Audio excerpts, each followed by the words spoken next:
Whenever you encounter an objection that you don't know an answer to, do not despair. Because if someone did, say, debunk an argument for God's existence, that does not mean that God does not exist. It just means, if that objection was successful, that argument for God's existence does not work to prove its conclusion. Right? So, if the atheist says, "Ha, I've disproved your argument, therefore God does not exist," then I could say, "Well, hold on.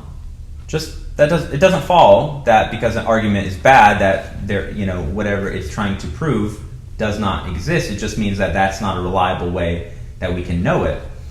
And you can respond by saying, "Here, let me give a bad argument for atheism, and then I'll point out the flaw in the argument, and then I'll conclude that atheism must not be true."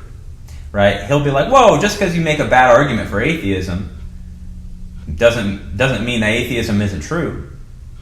And then I'll say, "Well, likewise, you're going to have to do more than show that my argument is bad in order to prove that God does not exist."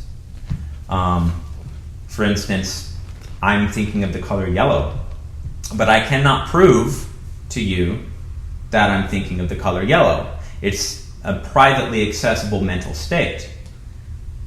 So if you were to infer that because something is not provable in the ordinary way, that it cannot exist, then you would have to believe that I cannot think of the color yellow because it's not provable to you or not publicly corroborable.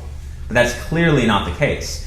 You can think of the color yellow, all right, even if you cannot produce some sort of reliable way for me to know that you're thinking of the color yellow. Okay? So just because something is not provable in an ordinary way does not mean that it does not exist. So the atheist is going to have to do more than show that the argument is bad if he wants to prove atheism. And that goes into the definition of atheism, which I have a blog on my website, Symposia Christi.